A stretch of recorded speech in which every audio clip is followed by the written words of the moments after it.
To an incident that we reported in Columbia Heights in that neighborhood just a few moments ago. It's renewed questions about whether D.C. police are still assisting federal agencies with enforcing immigration detainers. So people recorded the encounter and dozens of neighbors yelled at police as they took a man into custody.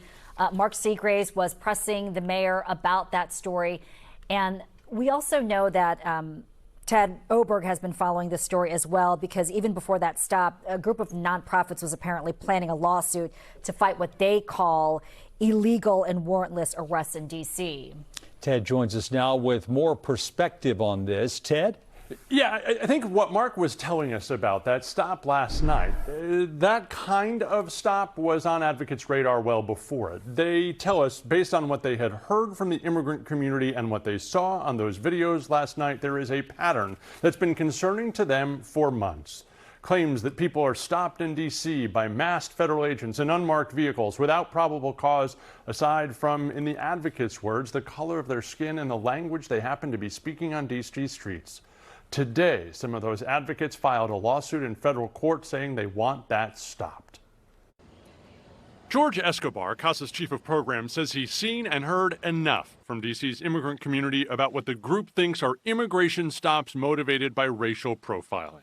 You want them to stop picking people up off the street unless they know exactly who they're looking for and have a warrant for that person's arrest. Absolutely, because you know what says that? The Constitution says that. And we are all subject to that Constitution, and everybody, regardless of their immigration status or what they look like, what the color of their skin is, or what language they speak, are all subject to that. The lawsuit against the Departments of Homeland Security, Justice, ICE, and their leadership was filed by CASA and 4 D.C. residents who say they were arrested by federal authorities in August.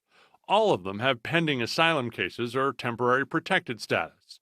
According to the lawsuit, 3 were held for hours at an ICE facility in Virginia, and a 4th was held for weeks in ICE facilities around the country before being released as well. According to the suit, none had a pending arrest warrant when they were stopped by authorities in D.C. The suit alleges a federal policy and practice of making immigration arrests without a warrant and without probable cause. The arrests, the lawsuit says, have sown terror in Latino and other communities across the district and violate unequivocal statutory restrictions on warrantless arrests. If we allow this kind of conduct to happen, there's no way in which the government doesn't feel and doesn't believe they have a license to move even further than they already have.